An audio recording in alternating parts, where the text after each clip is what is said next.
Eu sou Paula Leal e comigo estão Adalberto Piotto, Ana Paula Henkel, André Marcília e Augusto Nunes para comentar as principais notícias do dia. E vamos aos destaques de hoje. Eu sei que rico não compra telefone roubado, mas eu sei que os pobres compram. Quem é que não gosta de comprar uma coisinha barata? Todo mundo gosta, ou mais barata. Entretanto, essa inquietação econômica de quem está com o telefone roubado mexeu com a minha cabeça. A dúvida é que eu não quero devolver na delegacia, eu quero devolver no correio. Porque devolver na delegacia, as pessoas têm até medo, porque não sabem o tipo de delegado que vai encontrar, ou o tipo de policial. Eu não vou entrar na defesa do Zé, dizer se é, se não é, não vou entrar na pauta deles. Eu mudei a pauta. Eu estava no hotel, liguei para os meus assessores e falei, imprime para mim, acha aí no Google as imagens do Lula, do Bolsonaro com o Collor, imprime colorido para aparecer foto. Me entregaram em 5 minutos, eu abri uma live, falei, urgente, consegui aqui exclusiva as fotos que comprovam a ligação do Bolsonaro com o Collor, tá aqui as fotos, e se o Bolsonaro for reeleito presidente, ele poderá nomear o Collor ministro. E poderia mesmo, não tem nada que impediu. O Collor estava com os direitos políticos dele ativos, ele poderia ser nomeado. O presidente Lula anunciou que o governo pretende ampliar as ações do programa Celular Seguro para recuperar aparelhos roubados e furtados. Segundo o presidente, o Ministério da Justiça deve enviar alertas a pessoas que estejam utilizando celulares com registro de roubo ou furto. A proposta também prevê a devolução dos aparelhos por meio dos Correios. Eu vou contar uma coisa aqui. Eu não deveria contar, mas eu vou contar. Faz 10 dias que o ministro da Justiça me apresenta um estudo para colocar em prática uma coisa chamada telefone seguro. Nós temos um cadastro, o endereço e o chassi do celular de 2,5 milhões de celulares roubados. Nós não sabemos quem roubou, mas sabemos que os telefones foram roubados, porque nós temos um número de telefone. E eu ia passar uma mensagem. Eu ia apertar um botãozinho e passar uma mensagem dizendo que todos os 2,5 milhões de pessoas que estão com o celular roubado têm que devolver. Precisa devolver porque ele pode estar cometendo um delito e se ele for pego ele pode sofrer uma punição desnecessária. Eu sei que rico não compra telefone roubado, mas eu sei que os pobres compram.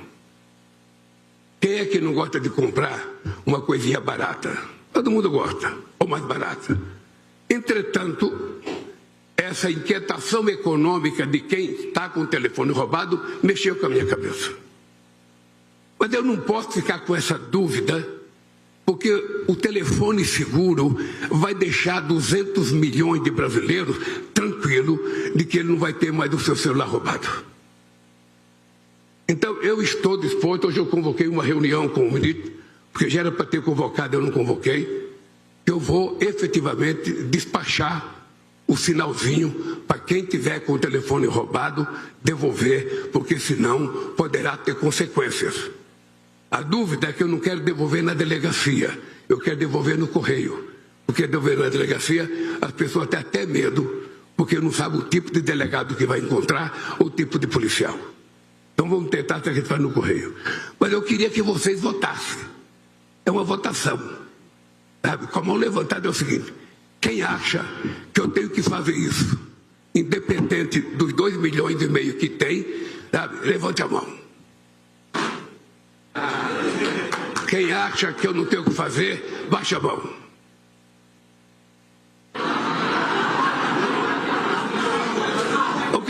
Vai ser só você, cara, só você. Rodrigo Constantino, muito boa noite, seja bem-vindo. Estou curiosa para ouvir o que você acha aí dessa sugestão do presidente Lula. Agora a ideia, em vez de procurar a delegacia, a pessoa aí que teve o celular roubado, que está com o celular roubado, deve procurar a agência dos Correios, os Correios que fecharam, inclusive, o ano passado com prejuízo de 8,5 bilhões de reais, agora vai virar um centro de coleta de celular roubado, segundo o presidente Lula. Boa noite. Boa noite, Paula. Vão roubar o telefone roubado no Correio, né? Boa noite, Marcília, Piotto, Mestre Augusto e toda a audiência da Oeste. É tanta coisa que dá para comentar sobre essa breve fala do nosso presidente, né? Em primeiro lugar, ele está, obviamente, tentando fazer um palanque eleitoral, porque ele sabe que isso é um tema sensível, segurança pública. Muita gente trabalha duro, paga muito imposto e compra seu telefone com dificuldade, o telefone que no Brasil custa o dobro por causa de imposto do que custa nos Estados Unidos, onde o trabalhador tem muito mais dinheiro, né? E depois vai lá e é roubado. Então, ele nada faz, como governo, né, para impedir o roubo em si. Pelo contrário, né, os ladrões querem apenas uma cervejinha, muita negligência e leniência para com o crime. Então, ele vai lá e sobe no palanque agora para oferecer essa solução maravilhosa, né? Um apelo, todo mundo que tiver comprado um telefone, devolva pelos Correios. Aí vem a questão que ele fala que isso é o pobre que compra. Rico não compra coisa roubada, né? Há muitas controvérsias, né? Inclusive a turma do PT é muito rica, o próprio Lula é muito rico, e de roubo eles entendem bem, né? Então isso não existe, é chamar o pobre de ladrão. A imensa maioria que mora, inclusive, na periferia, em favelas, é formada por gente honesta e trabalhadora. Mas o Lula insiste em destilar esse preconceito, né? A questão dos Correios já mencionada, né, Paula? É uma empresa cada vez mais problemática, com rombo bilionário, né? Atrasa entregas e tudo, e de repente vai ser o caminho usado para devolução desses aparelhos de telefone que foram desviados e roubados. Então, o resumo da ópera bufa é que está tudo errado. Ele devia combater, obviamente, os assaltos, a bandidagem, aumentando a punição e diminuindo a impunidade que campeia no Brasil. Diminuindo impostos para que o telefone, sonhado telefone, que muitas vezes é um instrumento de trabalho, aumenta a produtividade, que possa cair de preço. Repito, é mais do que o dobro no Brasil do que custa nos Estados Unidos.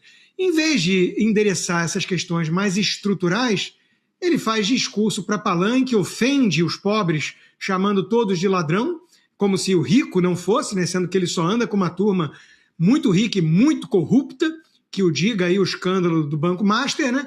E ainda coloca o peso numa estatal deficitária, cada vez mais destruída pelo próprio petismo, que não é eficiente nem mesmo para entregar uma mera carta.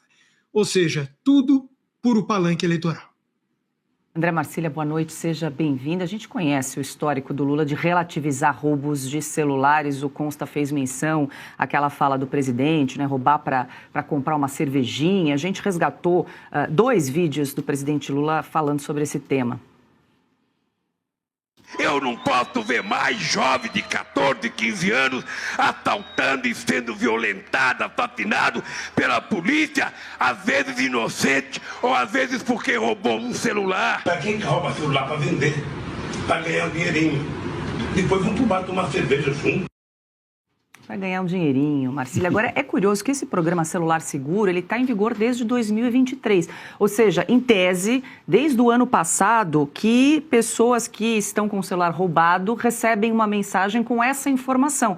Agora, eu queria saber, até do nosso público, da nossa audiência, se alguém, porventura, já recebeu ou já recebeu um celular que foi roubado, uma entrega, né, de alguém que tenha tido, porventura, esse celular roubado e que o governo tenha feito a devolução desse celular para a pessoa. Eu desconheço alguém que tenha recebido o celular de volta. O presidente Lula fala em 2,5 milhões de celular roubados e cadastrados pelo governo federal, Marcília.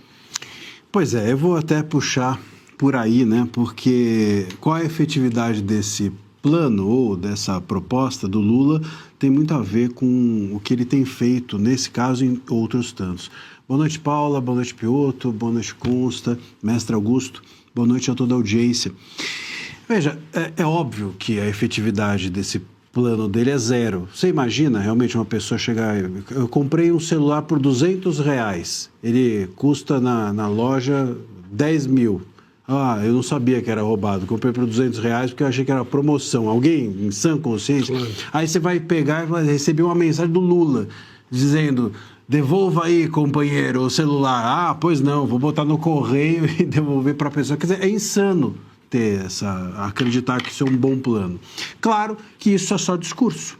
Acontece, e a gente acabou de mostrar, que o Lula falou 1, 2, 3, várias vezes que roubo de celular era algo que não tinha importância. Ele minimizou o roubo de celular por diversas vezes e agora ele sabe o impacto que isso vai ter na campanha contra ele. E aí ele, então, faz um discurso contrário. Quando Flávio, Zema, Caiado, sei lá mais quem, Renan, chegarem para ele e falarem assim: ô Lula, você minimizou aí o roubo de celular, você achava que roubar celular era uma coisa menor. Eu falo, não, eu fiz o programa Celular Seguro. Olha só, eu, enfim, estimulei que isso fosse devolvido. Não é verdade. Então é só uma arma. Ele está criando um instrumento de defesa, um escudo para que ele possa, durante a campanha, porque é isso, o Lula só pensa naquilo. A gente tem falado aqui, assim como a personagem lá do Chico Anísio, o Lula só pensa naquilo, nas urnas, na eleição. Ele está em campanha faz tempo, faz muito tempo. Então esse programa é só um programa escudo para ele se defender das acusações justas que ele receberá durante a campanha de que ele minimizou durante todo o seu governo roubos de celular, como se fosse uma coisa que prejudica só rico, então não importa para ele, porque ele tem esse discurso, acabou de fazer, rico não rouba, ou não sei o quê. Então sempre tem essa separação, rico e pobre, e ele minimizou o roubo de celular dizendo que isso era uma coisa que só prejudicava rico e agora sabe que isso vai ser utilizado contra ele. Eu acho que tem duas coisas que eu só queria registrar. O finalzinho da fala dele, que ele fala assim, né? Quem acha que eu não tenho o que fazer? É engraçado, né? Porque é que eu não tenho que fazer o plano, mas tá vendo? É ótimo. Eu aqui, escutando, já levantei a mão na hora. Quem não acha que eu não tenho o que fazer? Eu levantei, estava acreditando que era uma boa. Acho que muita gente pensou o mesmo. E outra coisa é o seguinte, tem 2 lugares em que o chefe, né, diz, devolvam o celular e dá certo. Uma é no tráfico, né, traficante. Então, dentro da favela, da comunidade, não sei o quê, se o cara fala, devolve o celular, aqui ninguém rouba, eles devolvem. Talvez o Lula acredite que ele tem esse papel, né? Ele acredite que é isso que é ser presidente. Creio que ele não vai ter sucesso. Adalberto Piotto, boa noite, seja bem-vindo. Pois é, ele poderia justamente mostrar a efetividade desse programa que já está em vigor desde 2023, as mensagens sendo enviadas desde o ano passado. Desde 2023. Exato. Não, o programa sim, e desde o ano passado, que em tese as pessoas ali que estiverem utilizando o celular roubado recebem essa mensagem para devolver. E é curioso, né, Piotto, que ele diz, olha, em vez de devolver na delegacia, porque eu não sei o tipo de delegado ou o tipo de policial que as pessoas vão encontrar, melhor depositar numa agência dos Correios. E a gente resgatou também, porque falamos aqui, Piotto, uma fala do presidente Lula também, do mês passado, falando também desse programa Celular Seguro, falando inclusive dos especialistas em roubo de celular. É bom a gente recapitular antes de te ouvir. Nós temos 2.500 telefones roubados cadastrados, 2,5 milhões de telefones celulares que já está cadastrado no governo. A gente já tem o número do chassi do telefone. A gente já sabe de quem é o telefone, quem era o dono do telefone. Ele está roubado. Então eu ia passar uma mensagem simples assim. Você está com o telefone roubado. Se foi você que roubou, devolva que não vai ter problema nenhum. Mas se você comprou, devolva também, senão você vai ser indiciado. Procura a delegacia e devolva. É simples, não é? Eu fiquei pensando, se desses 2,5 milhões, 2 milhões foi pessoa que comprou baratinho, porque ninguém resiste a uma feira do Paraguai. Ninguém resiste a uma shopping, né? Ninguém resiste, ou seja, quando é baratinho, todo mundo dá. Então, tem especialista que rouba celular, que vale 5, vende por 2. O cara que compra acha que é o maior esperto do mundo. Consegui comprar um celular por 2.000. Ele vendeu para mim porque eu sou bonito. Aí era simples eu fazer isso e ele devolver. Eu perguntei, mas esse cara comprou esse telefone? Ele comprou. Ele vai ficar me agradecendo porque eu tomei o celular dele? Se ele perdeu 2.000 reais, 3.000 reais, quem é que vai devolver o dinheiro que ele pagou? Boa noite, Piotr. Boa noite, Paula. Boa noite, Marcília, Augusto, Consta, seja bem-vindo a todos que nos acompanham. Até aí ele não via problema na receptação, né, de produto roubado. Quem vai recompensar o sujeito que pagou 2.000 por um telefone que vale 10.000? Ele gastou esses 2.000. O Lula estigmatizou o pobre como o único receptador de telefone roubado. Ele acha que é só o pobre que é receptador. De novo, ele fala mal do pobre. É impressionante. A outra coisa é, além de celular, vale contar roubo às contas públicas ou às estatais, porque o mensalão foi no governo Lula, o petrolão dos governos petistas. O escândalo do INSS teve aqui um salto gigantesco. Todas aquelas entidades são muito ligadas ao PT, que estão todas envolvidas no roubo a aposentados. Vale também porque aí tem muita gente rica que roubou, ligada ao PT. As entidades eram todas muito digamos, simpáticas ao Partido dos Trabalhadores, o PT. Não é dos trabalhadores há muito tempo, né? Agora, tem uma coisa nessa fala do Lula que... Bom, são várias coisas que chamam a atenção e que são horrorosas.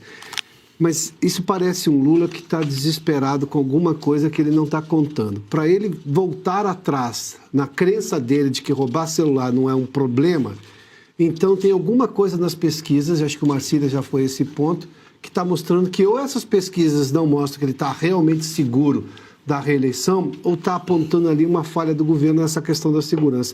O celular que alguém compra, seja de R$1.000, de R$2.000, de R$10.000 e paga em 10, 15, 20 vezes, essa pessoa pode ser pobre, pode ser classe média, pode ser rica, mas ela vai ter que pagar.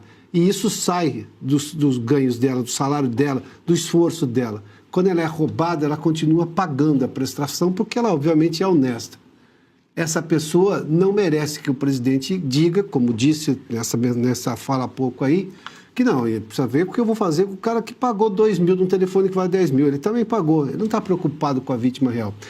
Agora, a efetividade, Paulo, que você mencionou, deve ser muito ruim, senão ele estaria apresentando alguns números. Todo esse tempo, aliás, só entre essa fala de agora, ele devia trazer um monte de números, não trouxe nada. É mais um daqueles programas do governo que não serve para absolutamente nada. É marketing político atrás de marketing político. É falacioso, é só uma tentativa de criar um fato e dizer, olha, estamos trabalhando por você. Todo mundo sabe que o Lula falou que roubar celular para tomar uma cervejinha não é um problema. E é um coitado aquele que roubou. Foi só para tomar uma cervejinha. Todo mundo sabe que ele não vê problema em receptação de produto roubado. Todo mundo sabe que no governo do PT teve o mensalão, teve o petrolão e agora tem também o roubo aos aposentados. Ele não está preocupado com o roubo. Augusto Nunes, boa noite, seja bem-vindo. Boa noite, Paula, meus amigos Piotr, Marcília, grande Consta, bem-vindo, sempre. Boa noite a você que nos acompanha. Eu acho que o Lula teve atenção chamada aí para o celular porque estão devassando o escândalo do Banco Master com celulares. Estão pegando tudo o que existe no celular. O brasileiro aprendeu agora que não há segredo indevassável do celular. Eles descobrem tudo. Ele está com isso na cabeça. Agora, ele sempre vinha raciocinando, como mostram os vídeos anteriores, e como mostra a fala dele de agora também, ele sempre pensa no pobre ou como o malandro. Sim. Ele rouba celular porque ele é um malandro, coitado, que não bebe cerveja, pega esse dinheiro, vai tomar uma cervejinha. Ele acha que o brasileiro pobre é que vai buscar produtos paraguaios, porque quem é que não gosta de comprar por um preço baixo um produto paraguaio? O Lula esqueceu que foi pobre e ele vê agora como um cara de elite, olhando o populacho ali, como é que acha Isso aí é o padrão, né, de ponto de vista de rico, que o Lula é há muito tempo. Ele tem tantos celulares quanto quiser.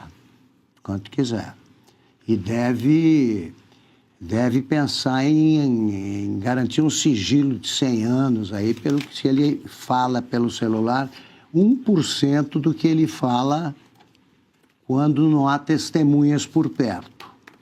Agora, ele está querendo também dar algum tipo de função ao Correio. É isso aí. Os Correios estavam prontinhos, tudo arrumado para que fossem privatizados. Isso no governo Bolsonaro.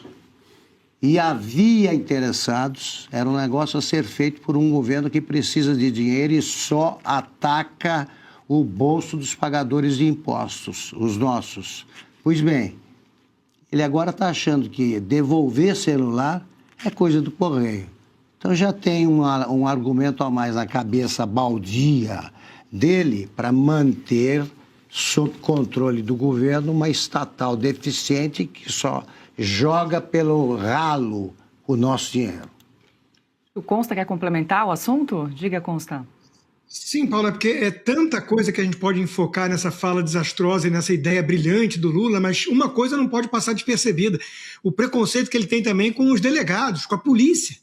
Né? Quer dizer, não vá na delegacia porque aí o delegado pode, o quê? Te roubar? Né? Então usa os correios que o PT rouba. Olha, o negócio é tão maluco, que até isso ele falou e quase passa batido. 18h05. O Piotr lembrou de um episódio, isso. Talvez nós tenhamos esse vídeo, não sei, nossa produção tudo tem, tudo sabe. Achar tudo.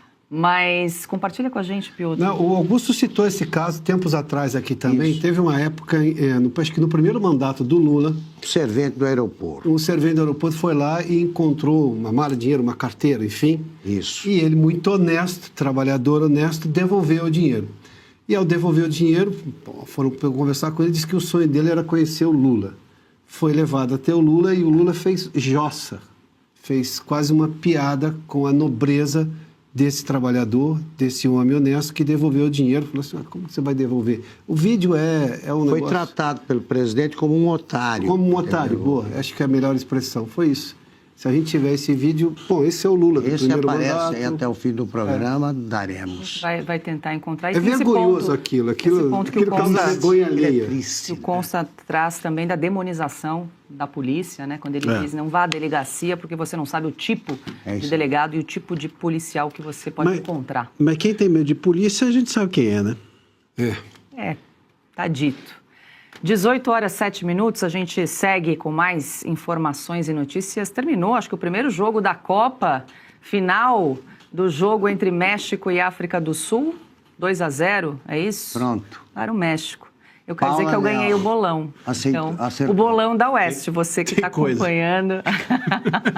O nosso programa participou do bolão Oeste esportes.com. Depois dá uma olhadinha lá no seu resultado, que eu avancei, hein? Avancei no primeiro jogo. Eu tô achando que a Paula vai acertar mais que todo mundo. Deu bom. Tudo bem. Mas vamos lá, vamos voltar, porque o Partido dos Trabalhadores realizou um evento voltado à militância digital e a apoiadores do presidente Lula com o objetivo de fortalecer a presença do partido nas redes sociais. A transmissão foi feita pela internet e contou com a participação do deputado André Janones, da Rede de Minas Gerais. Janones ensinou a militância que não precisa falar a verdade, só precisa inventar uma história que pareça verdadeira. Como exemplo, ele citou o caso em que pegou fotos de Jair Bolsonaro e de Fernando Collor em eventos políticos. Vamos acompanhar um trecho. Vai nomear corruptos como ministro. Eu não vou entrar na defesa do Zé, dizer se é, se não é, não vou entrar na pauta deles. Eu mudei a pauta. Eu estava no hotel, liguei para os meus assessores e falei, imprime para mim, acha aí no Google Imagens as imagens do Lula, do Bolsonaro com o Collor, imprime colorido para aparecer foto. Me entregaram em 5 minutos, eu abri uma live, falei, urgente, consegui aqui exclusiva as fotos que comprovam a ligação do Bolsonaro com o Collor, tá aqui as fotos, e se o Bolsonaro for reeleito presidente, ele poderá nomear o Collor ministro. E poderia mesmo, não tem nada que impediu. O Collor estava com os direitos políticos dele ativos, ele poderia ser nomeado. O mesmo método foi usado por Janones num episódio em que ele anunciou que iria divulgar conteúdos do celular de Gustavo Bebiano, ex-ministro de Jair Bolsonaro. A forma utilizada pelo deputado sugeria que ele tinha algo bombástico, mas, na verdade, os conteúdos eram irrelevantes e serviram apenas para ele criar desinformação. E nesse celular tinham conteúdos do celular do Bebiano, imagens de bastidores que ninguém nunca tinha visto. Então eu tinha mesmo esse conteúdo. Eu fui na rede social e falei, olha, recebi os conteúdos do celular do Bebiano e vou soltar a qualquer momento. E eles tomou conta da internet, desviou o foco de lá, eles tremeram tudo. Não era uma mentira, eu tinha o conteúdo. O conteúdo era o Bebiano servindo água para o Bolsonaro, conversa de bastidor, não tinha nada demais. Janones admitiu que não está preocupado em baixar o nível da campanha deste ano. As redes sociais são as ruas de hoje em dia e nós temos que fazer o enfrentamento, sim, levar as conquistas do presidente, levar o que ele fez e ir para cima do gado, descer o cacete, fazer o enfrentamento. Eu, particularmente, estou me lixando de falar que baixa o nível. Eu sei o que está em jogo. Eu sei que o que está em jogo é a democracia desse país. Pois é, Augusto, a gente lembra que o Janones foi coordenador de campanha isso é um digital do PT. Crápula. Sim. Esse devia estar afastado da política e estava dado uma cadeia há muito tempo. O que ele está dizendo é o seguinte, na cara do ministro Alexandre de Moraes. Sim, eu não estou, apesar do que eu fiz, faço e farei, ele não está no inquérito das fake news. Não está. E já estão começando a botar em prática essa sugestão dele, essa recomendação ou ordem, não sei, porque eu vi hoje uma montagem, não me lembro, foi no X, mas mais ou menos o seguinte, declarações atribuídas ao governador de São Paulo, dizendo que o Lula conta muita mentira, e essas mentiras são assimiladas pelos nordestinos de São Paulo, que continuam acreditando no Lula e por isso não votam direito, etc, etc. Janones puro. Sim. Janones puro. É evidente que o governador Tarcísio não disse nada disso. Não falou em lugar nenhum. Eles não mencionam em que local, a pretexto do quê, não aparece. Um texto grande. Isso é que eles... isso não é fake news, isso é crime. Sim. Isso é crime. Então está provado o seguinte, já está provado que o Supremo Tribunal Federal e o seu puxadinho, que é o TSE, agiram como partidos políticos em 2022. Ou eles começam agora a segurar esse tipo de fake news, porque isso é crime. Isso é crime, é evidente que é. Ou eles fazem isso, ou eles vão entrar, então, para a história como os que repetiram Sim. crime por cinismo e pela inação da oposição brasileira. É isso aí. Pois é, Consta, fica bem claro aí nesse evento do PT, o André Janones ensinando ali os militantes a enganar os eleitores nas redes sociais, exatamente, ainda aplaudido aí pela plateia que participava desse evento do Partido dos Trabalhadores. Pouco a acrescentar ao que disse o mestre Augusto. Isso é um crápula, né? Essa fala é sórdida. Ele não estar no inquérito das fake news mostra que esse inquérito das fake news é um instrumento de perseguição à direita, né? Não tem nada a ver com combater fake news, né? Esse sujeito se orgulha, tem livros sobre isso, né? De como mentir, fazer perguntas, né? Porque aí não está afirmando, seria Janones um picareta? Quanto estaria recebendo por mês Janones para fazer isso, né? E por aí vai. Agora, a turma do PT prepara os seus porta-vozes das redes sociais. Tem hierarquia, tem comando, tem recurso público Eu acho que isso é a descrição que a velha imprensa dava para milícias digitais, ou o tal gabinete do ódio. Aliás, não é novidade, o PT tem isso lá de trás, com os MAVs, né, militantes de ambiente virtual. Não é novo, nada disso. Mas, uma vez mais, a esquerda acusa na direita aquilo que enxerga diante de um espelho. Piotr, a gente percebe que a esquerda tem perdido espaço nas redes sociais, a direita ocupa muito melhor esse espaço das redes, o próprio presidente Lula nem celular tem, não sabe utilizar as redes sociais. A gente sempre lembra aqui vídeos do Nicolas Ferreira, que são super simples, só ele de camiseta preta, sem fundo, chegam a 5, 6, 7 milhões de visualizações, né? Tem um alcance muito maior de forma orgânica, sem pagamento, né? E a esquerda aí tentando estabelecer uma estratégia eleitoral. A gente lembra que o Janones foi o coordenador de campanha digital na última eleição de Lula e é esta pessoa que está ali ensinando a militância a mentir nas Mas está querendo que o Lula descubra o que significa esse sinalzinho aí? Não, ele não sabe, Paula. Pois é, porque ele já disse, admitiu que falar letra, usa celular. letra. O Janones foi, abre aspas, absolvido pelo Conselho de Ética da Câmara. Era o caso das rachadinhas, que tinha gravações ali que falavam por si. Mas o Conselho de Ética da Câmara foi lá e o absolveu, 12-5. Se não me engano, presidido pelo Boulos, né? Acho que aquela sessão foi presidida pelo Boulos, inclusive. É inacreditável que esse sujeito continue na política, da forma como está. Mas mais inacreditável será se, por acaso, o TSE não tomar nenhuma providência diante desta declaração. Ele faz uma confissão e faz premeditação de crime. Ele confessa os crimes que ele já cometeu e também premedita outros, dizendo que ele não está nem um pouco preocupado com as regras do jogo, as regras limpas que o TSE diz está preocupado em manter nesta eleição. Agora, eu vou só me juntar ao que disse aí o Consta. O inquérito das fake news era só um inquérito de perseguição de um determinado grupo, acabou. Não é que alguém tivesse dúvida, alguém minimamente honesto intelectualmente tivesse alguma dúvida sobre isso.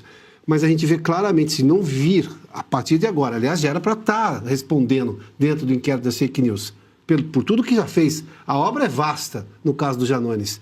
Mas agora você não vê todo aquele ativismo do ministro Alexandre de Moraes, que continua com esse inquérito aberto, já são 6 anos ou 7 anos, né? Faz tempo, desde 2019.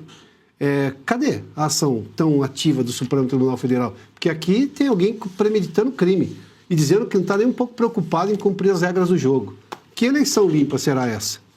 7 anos, Piotr. 7 anos. Fake news, vamos dar 48 horas, 3 dias para explicações aí por parte de André Janones. E os petistas aplaudem, né? Só para, de novo, reforçar.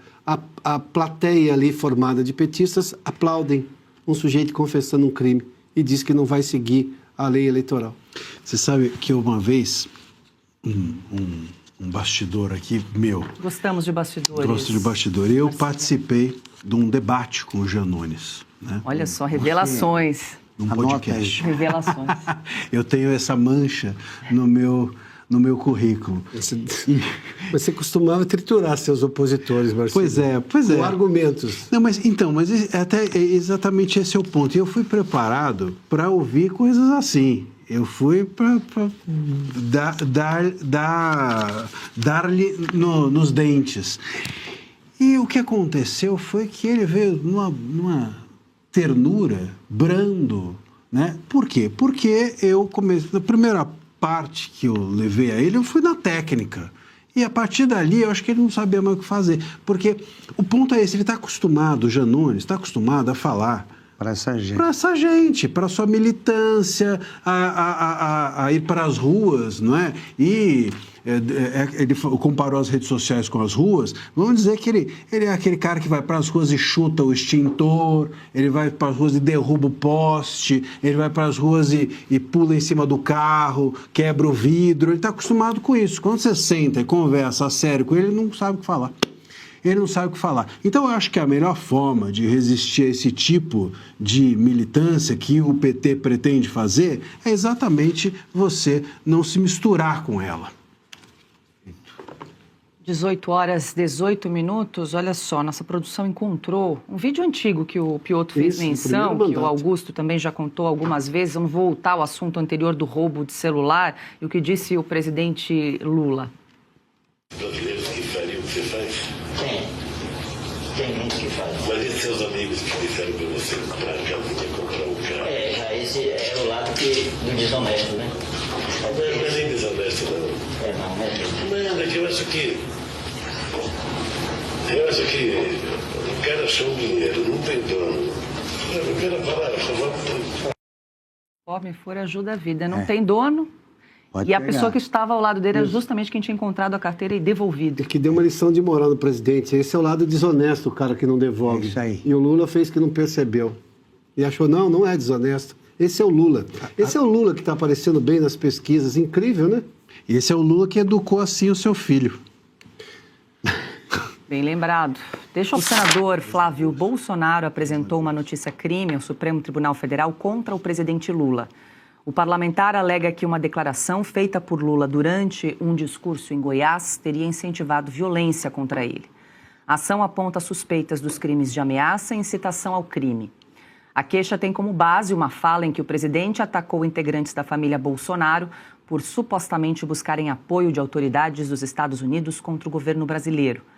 Em seguida, Lula citou o caso de Joaquim Silvério dos Santos, relacionado à delação de Tiradentes. Segundo a defesa de Flávio Bolsonaro, a declaração teria associado o senador à figura de um traidor da pátria. A assessoria do presidente Lula informou que não vai comentar o caso. Marcília, nós comentamos esse caso aqui em outra oportunidade. Você tinha dito que não via indícios de crime nessa fala do presidente Lula, que além de associar ali o senador traidor da pátria, ainda enforcou a pessoa errada, né? Enforcou o delator e não Tiradentes. Com a história. Tudo. Mas agora foi formalizada, então, essa notícia-crime no Supremo Tribunal Federal, Marcília. Talvez a defesa do Lula seja alegar sua própria inépcia mental, né? Porque é sua própria ignorância, porque ele não sabe nem do que ele está falando, né? Talvez essa possa ser uma defesa. O Lula não tem aí menos de 18 anos, né? Nem menos de 16, cronologicamente, mas a gente sabe que a idade, às vezes, da cabeça não corresponde à do resto do corpo. Quando a gente comentou, né, o que eu mencionei é que muita gente falou em incitação, havia uma incitação ao crime, que isso poderia levar a acreditar que, enfim, se sugeria o enforcamento, etc. E eu sou um defensor da visão norte-americana a respeito disso, de que você precisa criar um elemento concreto para que você possa entender que um discurso seja uma incitação ao crime. Porque, senão, às vezes, durante um debate, você pode usar figuras de linguagem ou qualquer coisa do gênero e isso ser entendido como uma incitação. Você limita o debate dessa maneira, ainda que um debate mais ríspido. Mas eu não sei exatamente qual foi a redação feita, mas eu creio que, de alguma maneira, o que pode se alegar aqui é que houve um crime contra a honra, né? Algo ele mais disse, por aí. Para você analisar, ele disse que o Flávio Bolsonaro era traidor da pátria. Isso. Por ter tido aquele encontro com o Trump, atribuiu a ele qualquer medida contra o Brasil, por muito menos...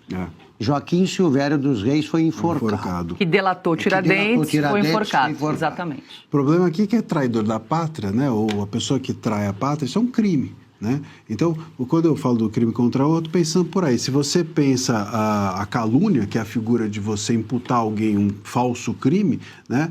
Inclusive nós estamos, exatamente, o Eduardo Bolsonaro está sendo julgado e processado justamente por isso, né, pelo STF, por ter cometido supostamente uma traição e etc., soberania. Então, enfim, de alguma maneira, isso é a imputação, ou pode ser compreendido como uma imputação de um falso crime ao Flávio. Eu acho que o Flávio, ele está fazendo a campanha do Flávio, ele está colocando, de alguma maneira, o Lula no lugar que o Lula está colocando o Flávio. O Lula tem, inclusive, já inquérito aberto dentro do STF contra o Flávio Bolsonaro, que claramente sempre está nas mãos do Moraes por uma suposta calúnia contra o Lula, e agora a campanha do Flávio vai devolvendo a bala, né? Vai devolvendo no mesmo tom.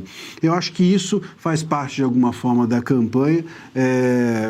O ideal, né, é que nós tivéssemos uma campanha onde só o debate fosse feito, que isso não ficasse sendo a toda hora judicializado, mas como é judicializado contra o Flávio, eu acredito que a campanha dele pense em fazer o revide da judicialização também, até como uma forma de escudo. Augusto, só para lembrar que você trata desse episódio na sua coluna desta semana, né? A gente vai até para exibir para a nossa audiência e para quem assina, claro, a Revista Oeste, para revisitar o macumbeiro vigarista. Tá aí, artigo de Augusto. É isso mesmo, é o Lula. O chat está registrando aqui que um de nós disse Joaquim Silvério dos Santos, dos Reis. Joaquim Silvério dos Reis. Então, de qualquer forma, se falamos... talvez eu tenha falado, talvez falei Joaquim Silvério dos Reis, perfeito. Joaquim Silvério dos Reis. Perfeito, feito o registro. O problema é o seguinte, o que eu vejo de mais grave nesse tipo de alusão, ou esse tipo de acusação, é que o desprezo pelo crime pelo crime sofrido pelo presidente Jair Bolsonaro. Sim. Quer dizer, a facada do Jair Bolsonaro é ignorada por esse pessoal do PT. Teve um filme, eles já Augusto, desmentiram a ocorrência, né? Num filme... Fakeada. Exato, fakeada. Assim chamada. Dizem que foi combinado. Isso. Mentem para burro e não levam a sério uma facada, um atentado que quase matou um candidato à presidência da República. Isso, se fosse feito contra o PT, já tinha 5.000 ações aí no Supremo, todas elas encampadas pelos ministros lá que usam aquela roupa negra aí para esconder o que fazem. Diga, Piotto, quer comentar também sobre essa iniciativa do senador Flávio Bolsonaro de formalizar essa queixa-crime contra o presidente? Além da questão técnica que o Marcília levantou de crime contra a honra, para mim é exatamente de fazer política como a política exige nesse momento. O presidente foi lá e chama de, sim, traidor, ofende e, obviamente, faz uma suposta tentativa de incensar as pessoas a cometerem um crime. Não chega a isso, Marcília deu as explicações técnicas, mas, enfim, na política você não pode também deixar sem resposta. Se você deixa essas coisas sem resposta, as coisas avançam. E o PT reagia a qualquer coisa. Aliás, como a gente viu o Janones, ele inventava coisas. Não estou mentindo, só estou dizendo que eu tinha uma imagem da conversa do Bebiano com o Bolsonaro. Estava servindo água para o candidato, o presidente e tudo mais. Ou seja, tem que dar resposta. Isso aqui é uma resposta política. É muito mais uma resposta política que qualquer outra coisa, mas ainda assim necessária. As recentes movimentações em Brasília escancaram a verdadeira face da articulação política do governo. Ao tentar inflar o programa Celular Seguro, o presidente Lula não apenas falhou em apresentar resultados concretos, mas destilou preconceito ao associar diretamente a população de baixa renda à receptação de produtos roubados. A gravidade da fala aumenta quando o chefe do executivo desencoraja o uso das forças policiais, preferindo sobrecarregar uma estatal deficitária como os Correios para fins puramente eleitorais. Enquanto isso, a militância digital do partido assiste, entre aplausos, à confissão explícita do deputado André Janones sobre o uso deliberado de mentiras e fraudes para manipular o eleitorado nas redes. Esse festival de absurdos não passará sem respostas. A judicialização promovida pela oposição no Supremo Tribunal Federal contra as ameaças de Lula mostra que o cerco está se fechando. Acompanharemos de perto os desdobramentos de cada um desses escândalos. Muito obrigado pela sua audiência. Se você quer continuar bem informado com análises firmes e sem censura, inscreva-se no canal, ative o sino de notificações e deixe o seu like neste vídeo. Até a próxima.